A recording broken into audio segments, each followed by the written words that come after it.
Pierre Aski, bonsoir. Vous Bonsoir. êtes donc notre invité pour ce grand entretien de 19h30 avec Laurent Geoffrin à mes côtés pour vous interviewer. Je vous présentais donc chroniqueur international à France Inter et au Nouvel Obs. Vous avez désormais aussi votre propre chaîne YouTube. Absolument. Pour de longs entretiens.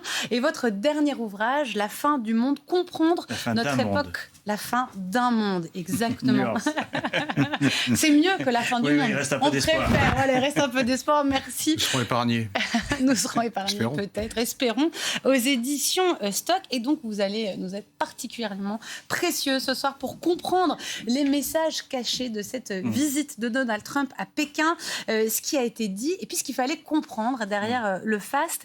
Je voulais vous faire commenter une première image, la poignée de main, enfin une des poignées de main qu'il y a eu entre Donald Trump et Xi Jinping, poignée de main particulièrement longue et où on sent la différence très franche d'attitude entre les deux hommes. En tout cas, moi, c'est ce que j'y ai vu. Un président américain plutôt agité et le président chinois qui reste flegmatique. Quelle est, vous, votre lecture de cette poignée de main ? Alors d'abord, ça correspond à leur personnalité. Vous savez, j'étais avec Emmanuel Macron à Pékin il y a 2 ans. Et pendant la cérémonie d'accueil, Emmanuel Macron a dit des choses très désagréables sur ce qu'il pensait de certains aspects de la politique chinoise. Et je regardais le visage de Xi Jinping qui avait la traduction. Son visage n'a pas bougé d'un iota quoi que dise le président. C'est-à-dire que là, quelqu'un qui est dans un contrôle absolu et qui est qui est d'un flegmatique total. On sait que Donald Trump à côté est un agité.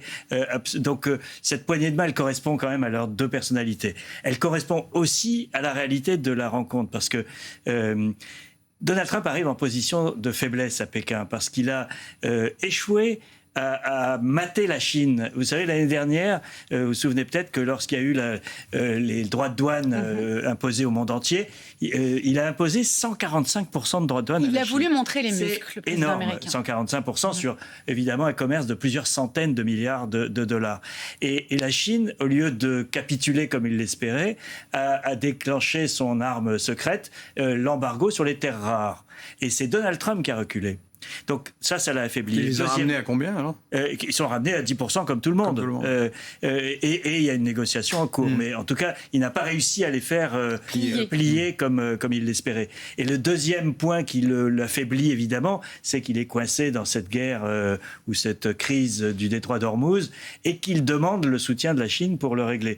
Donc pour ces deux raisons, il est en position de demandeur. Xi Jinping, lui, il est sur le temps long. C'est la caractéristique du pouvoir chinois, c'est qu'il est sur le temps long. Et il n'y a pas des élections qui arrivent en novembre. Il n'a pas d'élections, effectivement, c'est pas son problème.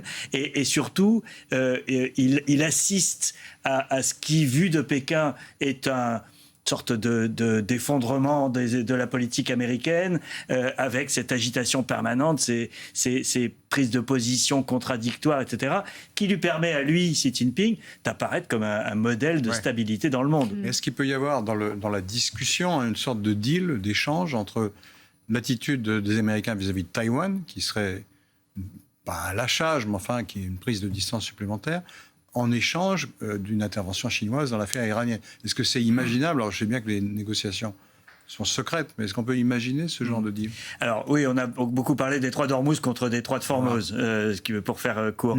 Je pense que la question de Taïwan était centrale dans cette rencontre. Et Xi Jinping l'a dit, non pas publiquement dans les discours, qui mettait l'accent sur Taïwan. mais les médias chinois, les médias officiels chinois ont dit qu'il avait, dès la première rencontre, dit « si nous gérons mal la crise de Taïwan, il peut y avoir un conflit ». Qui était une manière de dire à Trump, attention, c'est à ça que je vous attends. C'est quand même une forme de menace. C'est une menace totale. Si on reprend la déclaration, il disait en effet, la question de Taïwan est la plus importante dans les relations sino-américaines. Si elle est bien traitée, les relations entre les deux pays pourront rester globalement stables. Si elle est mal traitée, les deux pays se heurteront, voire entreront en conflit. Absolument. En conflit jusqu'à quel point ? La guerre. Je pense que, vous savez, Xi Jinping considère que l'affaire de Taïwan, c'est une affaire personnelle pour lui. C'est-à-dire, il veut la régler de son vivant. Okay.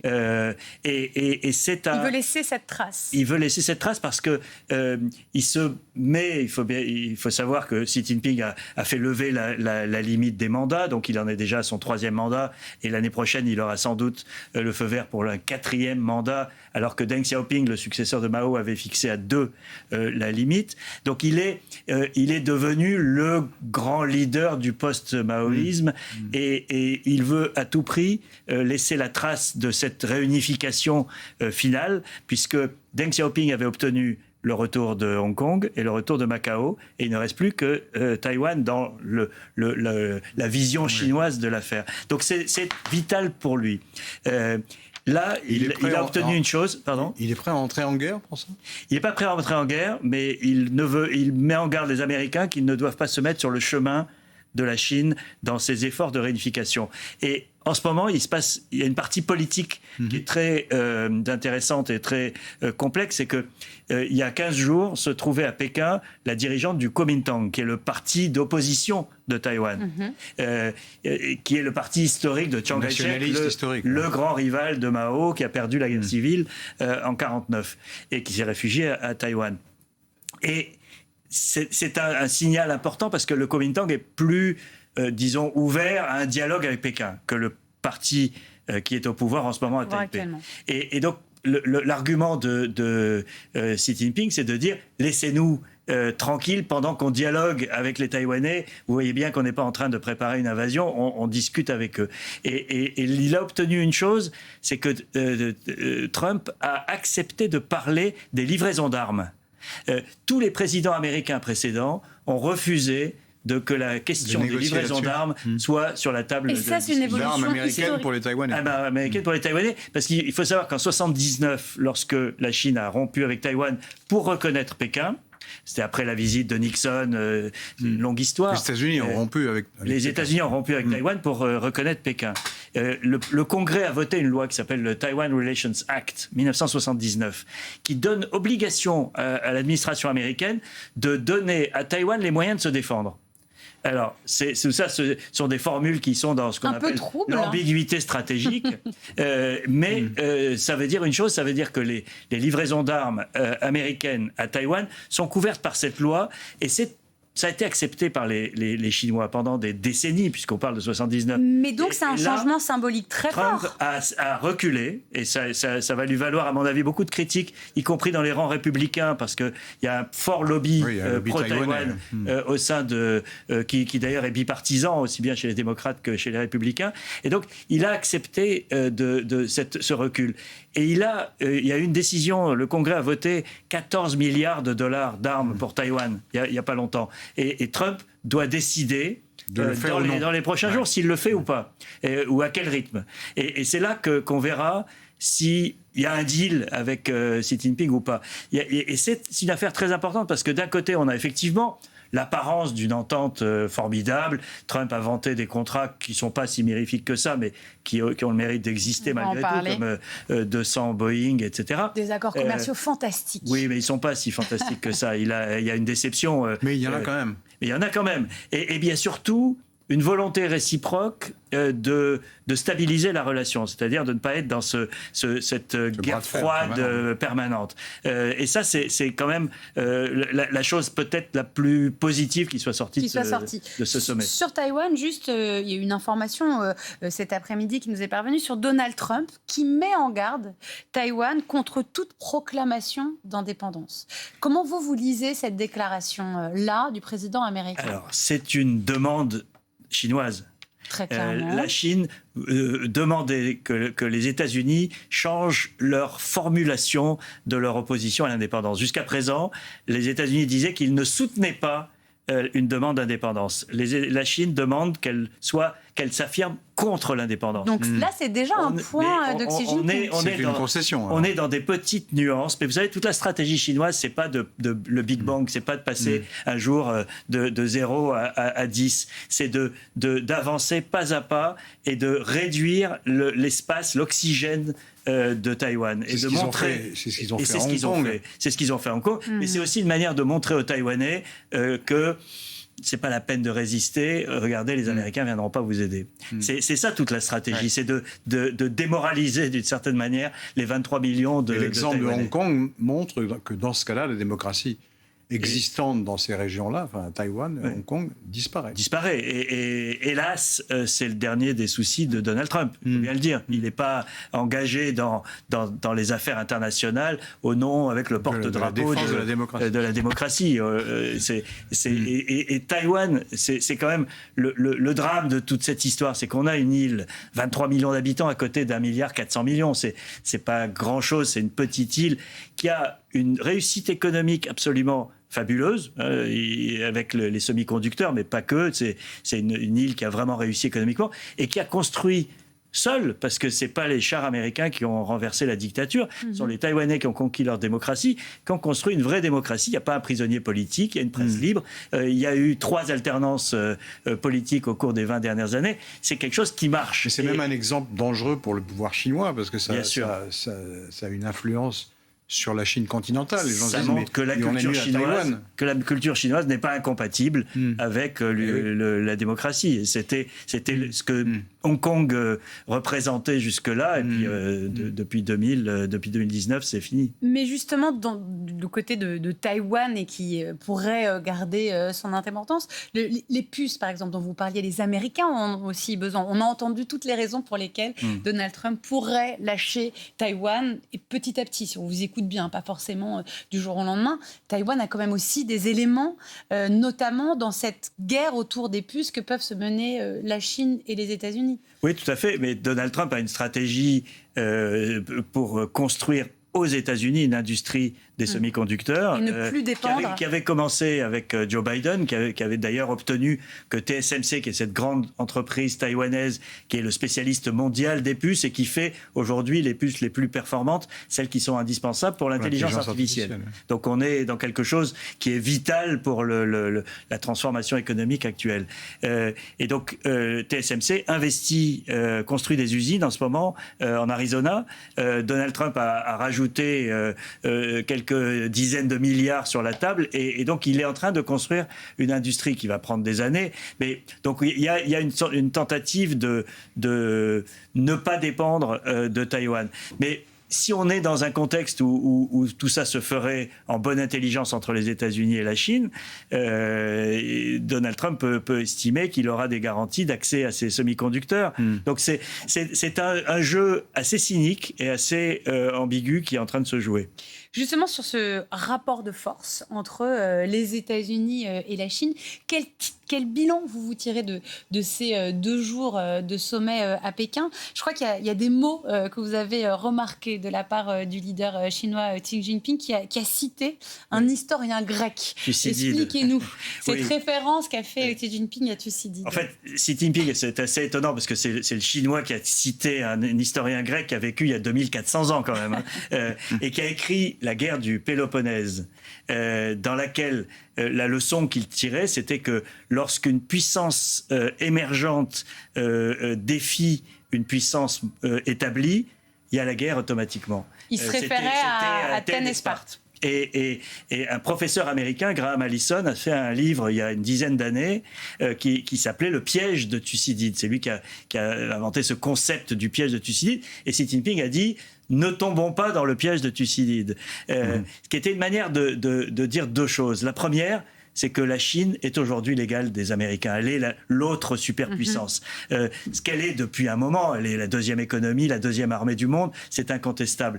Mais elle ne s'assumait pas en tant que telle. Là, dans cette visite, on a le choc de 2 superpuissances qui sont non pas à égalité parce que la Chine est numéro 2, mais en tout cas qui ont le même statut international. Ça veut dire que Xi Jinping voit les États-Unis comme une puissance plutôt déclinante. Déclinante, mais bien sûr. La Chine est une puissance montante. Il l'a dit plusieurs fois dans ses discours, Xi Jinping, l'Occident est en déclin et l'Orient est en train de progresser. Donc ce regard-là, il n'a pas changé sur le monde. Ce qui s'est passé pendant la guerre d'Iran va plutôt dans ce sens-là. Mais bien sûr, la capacité de l'armée américaine, qui est incontestablement la plus puissante du monde, à obtenir gain de cause et va effectivement dans ce sens-là.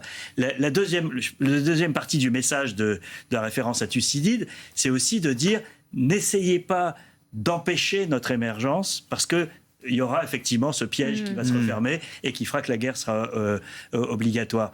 Et là, il fait référence à deux choses. Vous savez, les Américains, au cours des 10 dernières années, ça a commencé sous Trump numéro 1, ça s'est continué avec Biden et ça a repris avec Trump 2, ont mis des dizaines de sanctions sur la technologie chinoise, qui est privée d'accès à certaines puces, qui est privé d'accès au marché des capitaux américains, qui est privé de vendre. Par exemple, Huawei est interdit du marché américain, etc.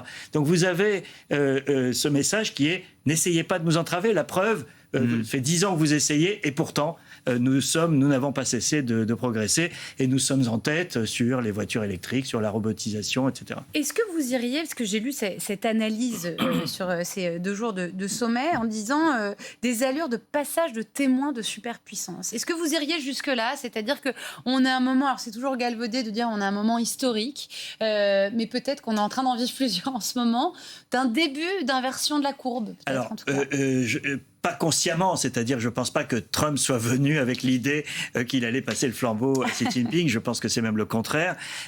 Mais ce qui est réel et ce qu'on voit depuis 1 an et demi maintenant, c'est que Trump est en train de saper plusieurs aspects de la puissance américaine, de ce qu'a fait la puissance américaine depuis la Seconde Guerre mondiale, c'est-à-dire ses alliances. On le voit à la manière dont il traite l'Europe. Et deuxièmement, le soft power. Trump a tué le soft power américain, qui était quand même l'un des aspects... En disant ce qui compte, c'est la force militaire, mais voilà, on s'aperçoit que la force militaire n'est pas non plus résistible. Exactement. Vous considérez que... Il a essayé les 3 piliers de la puissance américaine. L'économie, les droits de douane, et ça n'a pas marché. Il se fait retoquer, y compris par sa propre Cour suprême.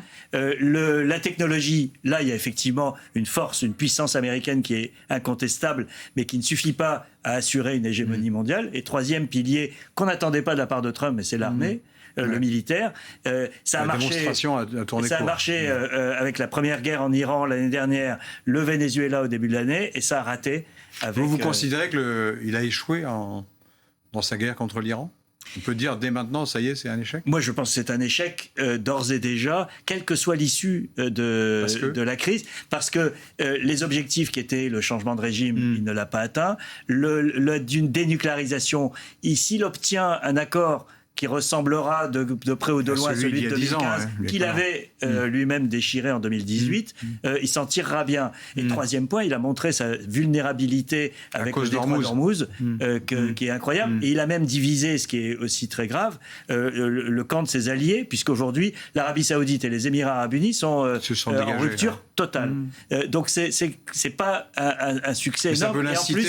Ça peut l'inciter à tenter une nouvelle escalade, ça, non ? À reprendre les opérations militaires ? Je pense qu'il est quand même fort. Je pense que ce serait une erreur colossale de sa part, notamment parce que l'escalade, ça serait quoi ? C'est pas de reprendre les bombardements. Qu'est-ce qu'il va obtenir de plus en bombardant demain, ce qu'il n'a pas obtenu en 37 jours ? La seule escalade qui serait une manière décisive de régler le problème, c'est une intervention au sol. Et là, il veut pas le faire. Et là, il peut pas le faire parce qu'il rentre dans la logique irakienne, etc.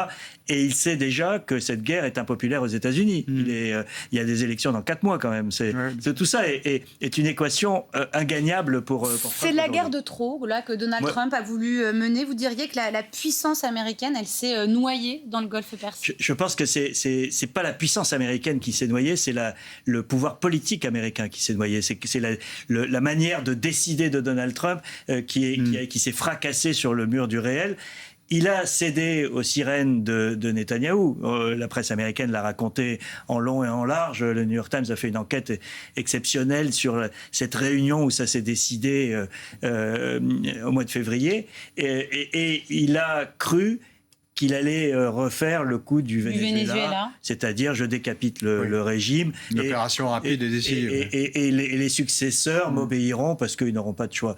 Mais est-ce qu'on peut dire que si les Américains ont échoué, Israël a réussi ?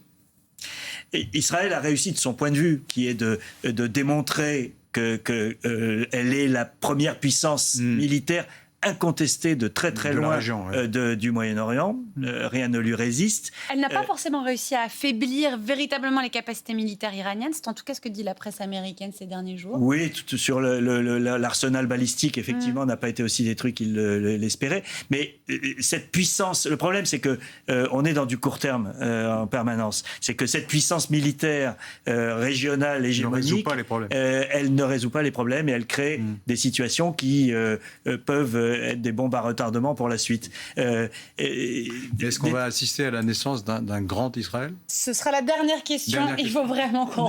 Je pense pas que ce soit... Il y a un grand Israël, évidemment, avec l'annexion rampante de la Cisjordanie, la moitié de Gaza, une petite partie peut-être du Liban. Du sud du Liban. Et des petits morceaux de Syrie qui ont déjà été occupés. Mais la principale ambition, elle est régionale aujourd'hui. Et l'axe que fait Netanyahou avec les Émirats arabes unis est aujourd'hui un axe structurant de cette Sparte, pour rester dans la Grèce antique. Dans la Grèce antique et dans Thucydide, ce chef militaire d'il y a donc 2400 ans. Et Netanyahou lui-même s'est référé à Sparte. Merci beaucoup Pierre Esquis d'avoir été notre invité ce soir. Je rappelle votre dernier ouvrage, La fin d'un monde, comprendre notre époque, avec Pierre Esquis aux éditions Stock.